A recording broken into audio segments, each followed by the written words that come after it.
G'day. This morning I flew from one of the world's windiest airports in New Zealand's capital city of Wellington across the Cook Strait, a small two-seat aircraft to the top of the South Island to land in a remote airstrip in the north end of Nelson Lakes National Park, where I have 4 hours to spend on foot to explore this beautiful area before I have to get back to the plane, back to Wellington before the sun goes down. Check out this beautiful place.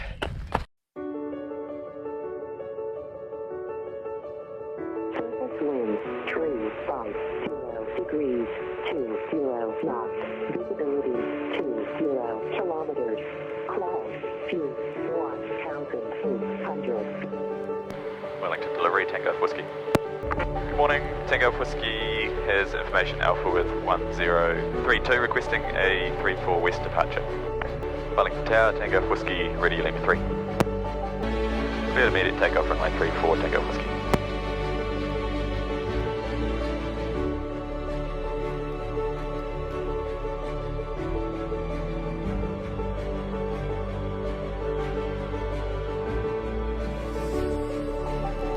Always pretty cool flying over the city, and in a nor'wester it just gets super lumpy.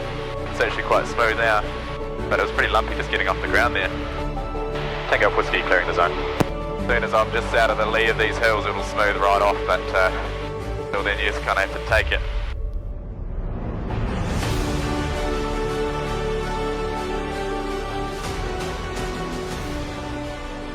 Here's the bumps.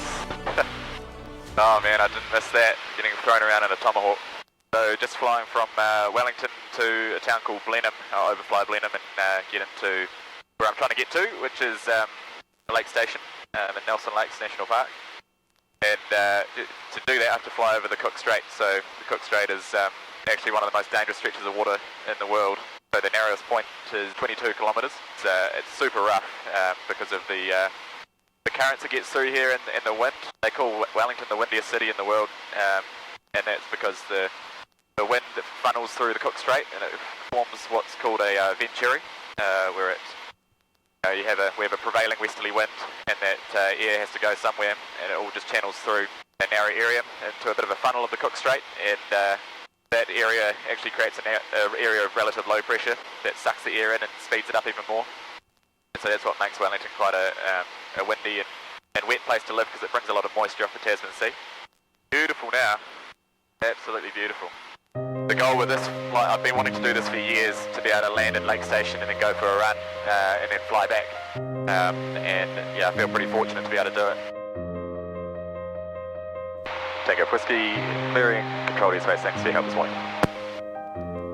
There is a bit of fog in the valley, I hope it's not sitting over the airstrip. There's a good chance it could be. Yeah, I'm just looking now about where I'm going to run today, up Roberts Ridge. Oh, unreal.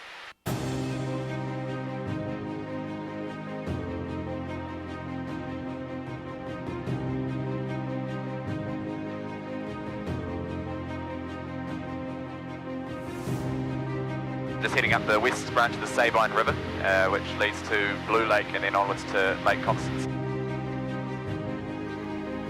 Tango Whiskey, Travis Saddle 7000, Lake Constance. Now Blue Lake is actually the clearest lake in New Zealand, and I've been there before tramping, so it'll be cool to be able to see it from the air, and then above it is Lake Constance, which is just a beautiful alpine lake.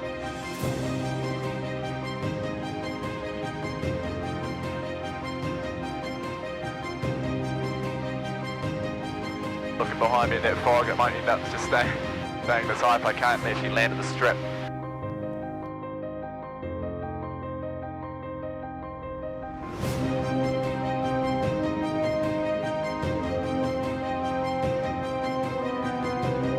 Lake Station traffic, Tango Whiskey is for the south of the field, sending through 4000 to join overhead.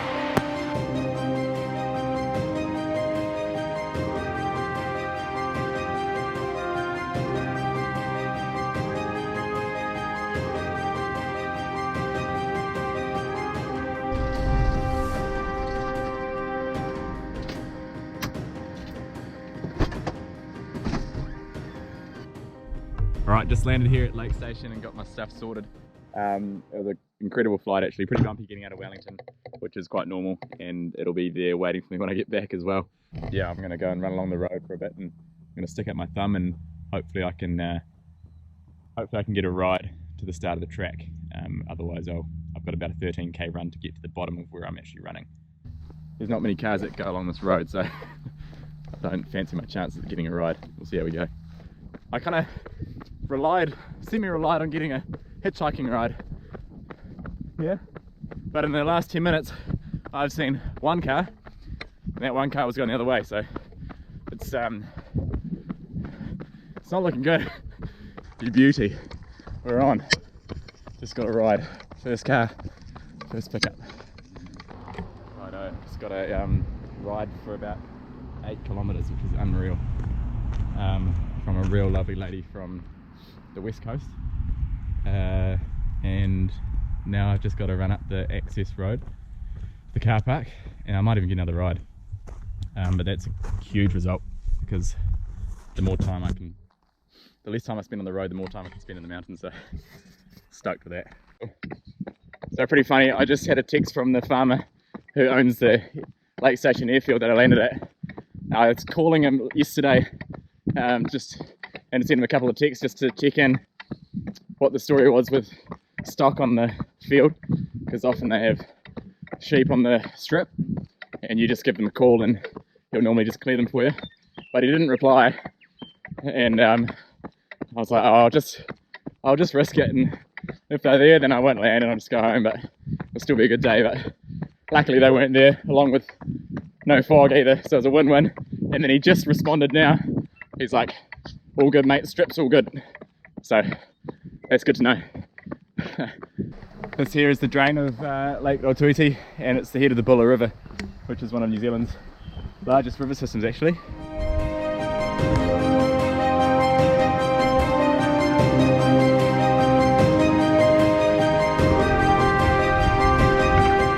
It's a bit of a race against time, and with the unpredictability of getting a ride or not, I've only really got 3 hours up here.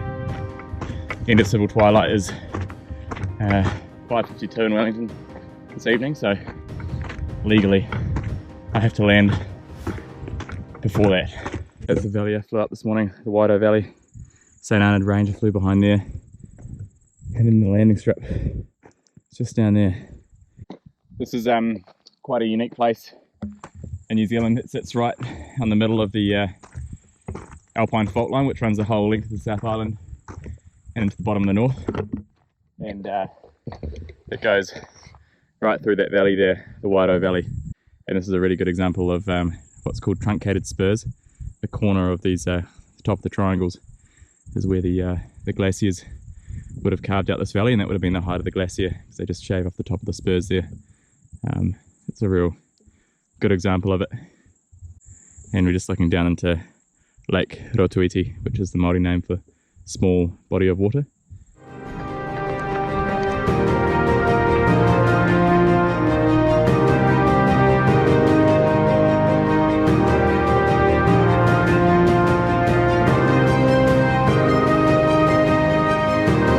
I'm just about to break above the bushline, which puts me 1,000 metres above sea level shortly, and then we'll be onto the tops and just get ridiculous views.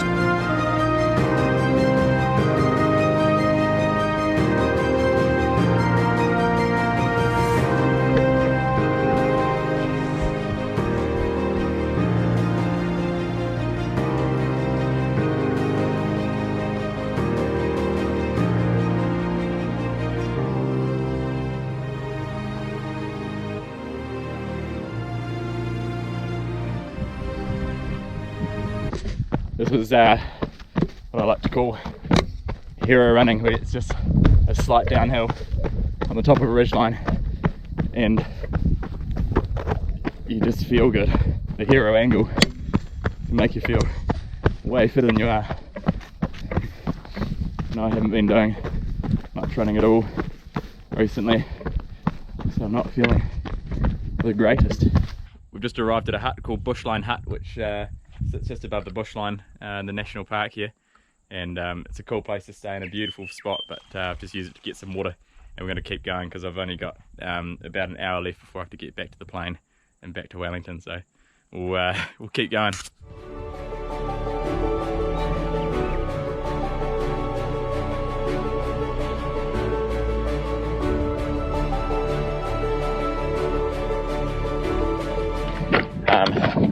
I've kind of had to pick up the pace a little bit, and we're bloody running along at 4:30s on this track right now, which is a bit more than I should be doing. That was a pretty cool way to end the day. I was running late to get back here, but I ended up getting a ride with this guy at the car park who just dropped his partner off to do the same loop I'd just done. I went up to him and asked if he was going back into town. He's like, yeah. Jump in, and got yarning. I said, is there any chance I actually have to go to the airport? And it's, it's a 10 minutes drive for him in the wrong direction, and so it's very kind of him. And I said, do you like flying? And he said, I love flying. I said, have you ever been in a little plane? He's like, nah. So I was like, righto. Do you want to go for a little scenic and see where your partner's walking?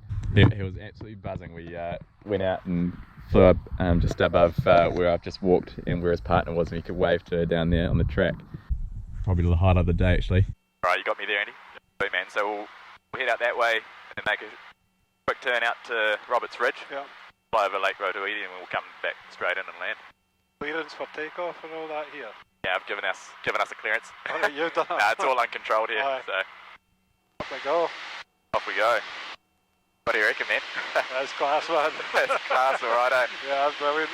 Yeah, you just never get sick of it. Great seeing things from a different angle. Yeah, man, yeah. That's crazy, yeah. What's your partner's name?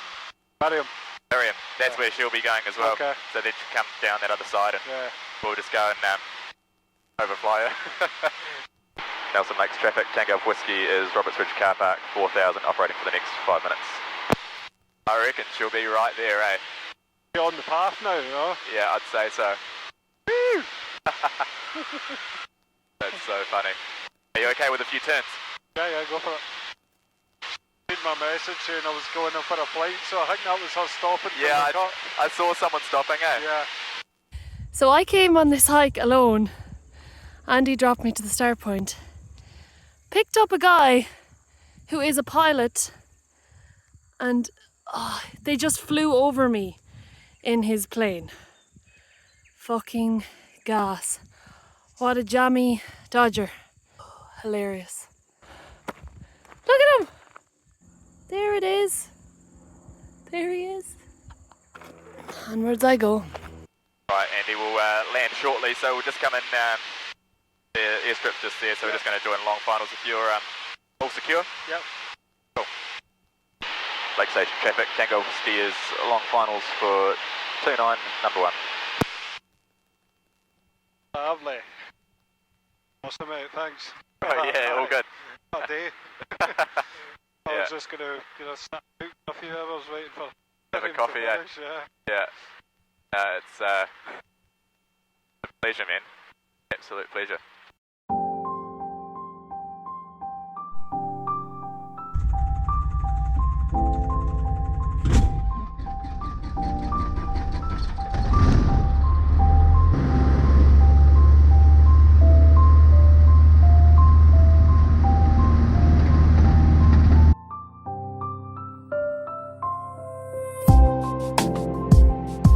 Another good result. We've got controlled VFR being cleared to us on the way back to Wellington now, which is good.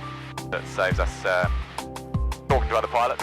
Just flying over the Waido Valley now, shortly to into the Cook Strait, almost to Wellington, and thought I'd just wrap up the video here. I'll play the footage of the landing of Wellington. I think it'll be quite entertaining.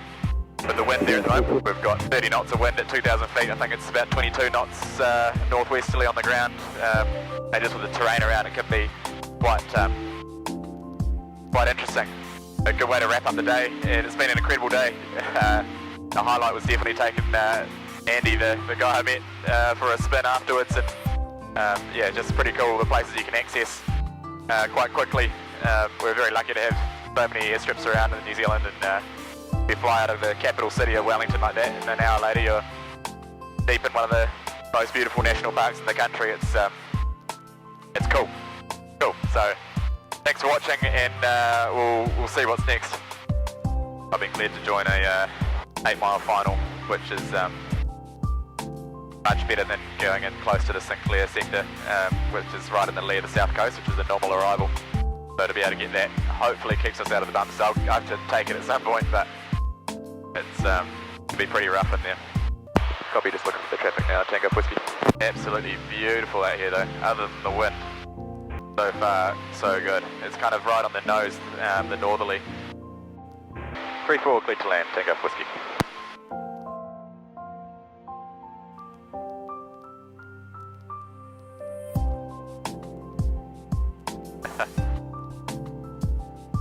Awesome.